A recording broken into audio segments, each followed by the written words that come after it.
E aí, galera, bem-vindo ao canal. Vamos acompanhar aqui a preparação.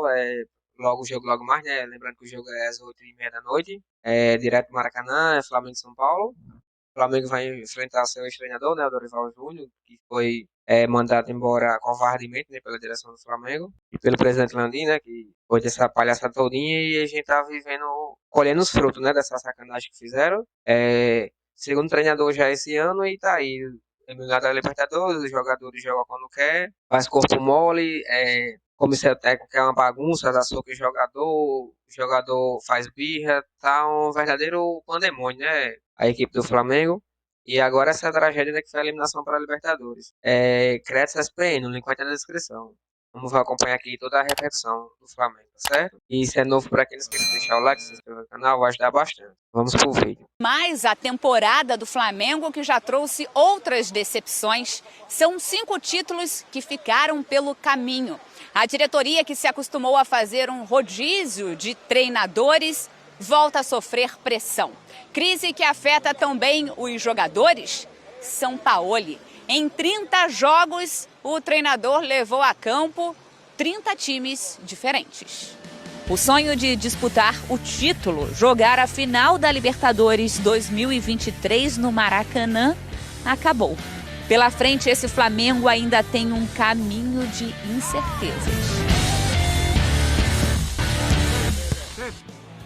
Vamos lá, fãs de esportes. Então é a 5ª eliminação do Flamengo nessa temporada 2023. E aí a gente lembra, né? Além da Conmebol Libertadores, o Flamengo teve o Mundial, a Supercopa, a Recopa e também o Campeonato Carioca.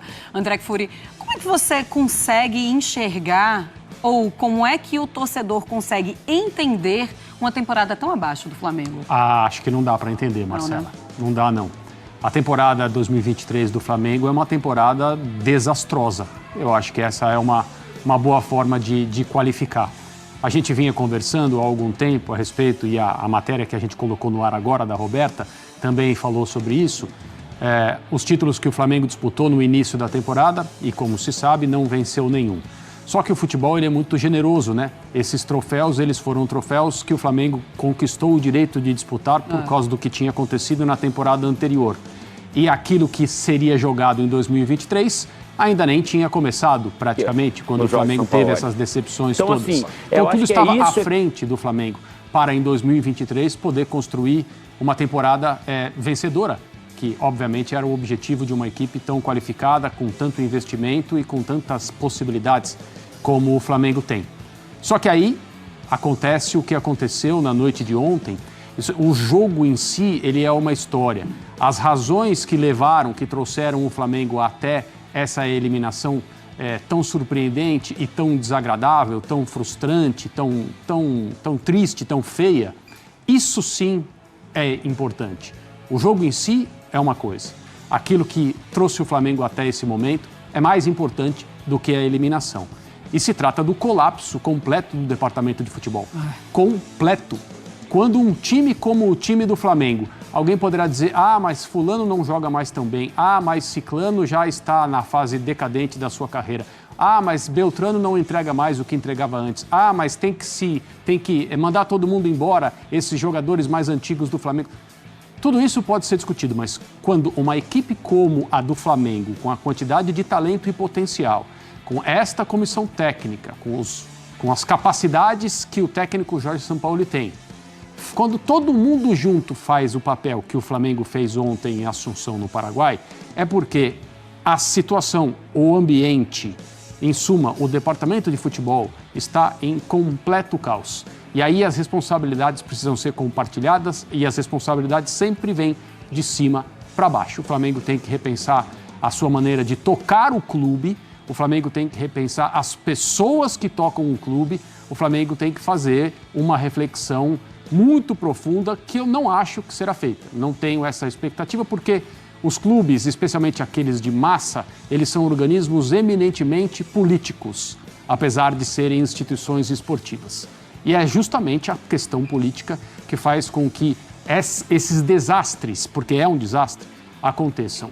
Mas e se o Flamengo ganhar a Copa do Brasil e eventualmente der um calor no Botafogo e chegar até a disputar, talvez até né, numa temporada salva, ganhar o Campeonato Brasileiro. Aí nós estamos falando de outra coisa, não se trata aqui de tentar antecipar o que vai acontecer, muito menos prever o futuro. A Copa do Brasil é uma possibilidade, o Campeonato Brasileiro eu acho muito pouco provável. Independentemente disso, aquilo que aconteceu ontem, o caminho que o Flamengo trilhou até a noite de ontem, na minha opinião, são coisas que servem para marcar essa temporada e exigir essa reflexão. Afinal era jogo atrás de jogo e a gente vendo um Flamengo que não conseguia ser confiável. E aí, em erro da diretoria, apesar de ter um Sampaoli, que a gente sabe de sua qualidade dentro de campo e organizando times, ele é um treinador muito controverso. E ele vem de histórias de confusões e de não conseguir administrar vestiários. E o Flamengo, a gente sabe, ou você administra bem aquele vestiário, ou você acaba tendo resultados ruins dentro de campo. Você acha que também passa por isso? Passa, claro que sim. Passa por gestão de elenco, sim. E desde o episódio, até um pouco antes do episódio com o Pedro, com o preparador físico que não está mais, a inexplicável atitude que ele tomou de dar um soco na cara de um jogador do clube, até antes disso acontecer, mas muito mais frequentemente depois do que aconteceu, a gente tem ouvido aqui e ali, conversando com algumas pessoas, informações a respeito do ambiente do Flamengo e das incompatibilidades pessoais mesmo entre muitos jogadores e o técnico Jorge Sampaoli. Alguns porque se sentem ignorados por ele, outros porque se sentem maltratados por ele, outros que estão numa situação mais privilegiada em termos de escolha, de minutos, presença em campo, simplesmente o toleram. Então é uma situação muito difícil, que já deu certo em diversos clubes, onde o perfil é alto no grupo de jogadores e na comissão técnica, mas no caso do Flamengo está fazendo água, literalmente. O barco está afundando. É isso que está acontecendo. E o que mais me impressiona é a diretoria do Flamengo não ter tido essa ideia do seu vestiário antes. Afinal, já passaram tantos e tantos treinadores que acabaram batendo de frente com os jogadores e a gente já sabia qual era o final. Isso aconteceu com todos eles que passaram apenas alguns meses ali no Flamengo. Vamos seguir agora o Sport Center falando do áudio que a Conmebol divulgou do gol anulado do Flamengo. Acho que não tem grandes dúvidas, né? A gente vê mesmo que o Gabriel ele está adiantado, que está impedido. Agora, ele reclama também da arbitragem.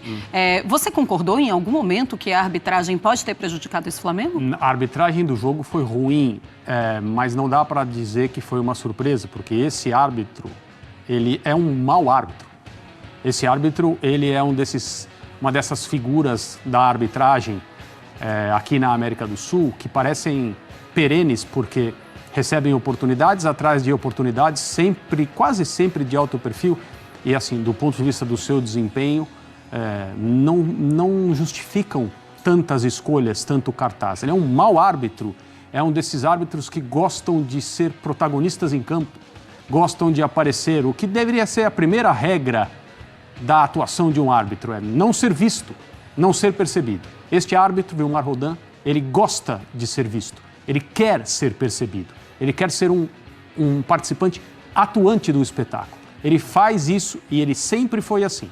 A atuação dele foi ruim, ele conduziu o jogo mal, mas nesse lance, a equipe toda de arbitragem, embora tenha demorado muito tempo, a checagem, o lance não era tão simples, mas também não era tão complicado, para parecer uma cirurgia, demorou muito, atrapalhou o fluxo do jogo já no seu final, na parte decisiva, mas a conclusão foi correta, impedimento. E as coisas que o Gabriel Barbosa disse em relação a prejuízo ao Flamengo, no sentido de creditar a arbitragem, o fato do Flamengo ter sido eliminado da Libertadores, passaram completamente do limite.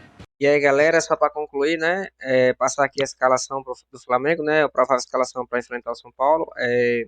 Goleiros Matheus Cunha, zagueiros Javier Luiz e Fabrício Bruno, laterais Felipe Luiz e Wesley, volantes Gerson e Thiago Maia, meio de campo Arrascaeta, e no ataque, né, um pouquinho mais avançado, né, o Everton Ribeiro e o Bruno Henrique, e no meio o Gabigol, tá certo? Coloca nos comentários se é certo o palpite de você pro jogo contra o São Paulo. Créditos SPN, o link vai estar na descrição. E se é novo por aqui, não esqueça de deixar o like, se inscrever no canal, vai ajudar bastante. Valeu!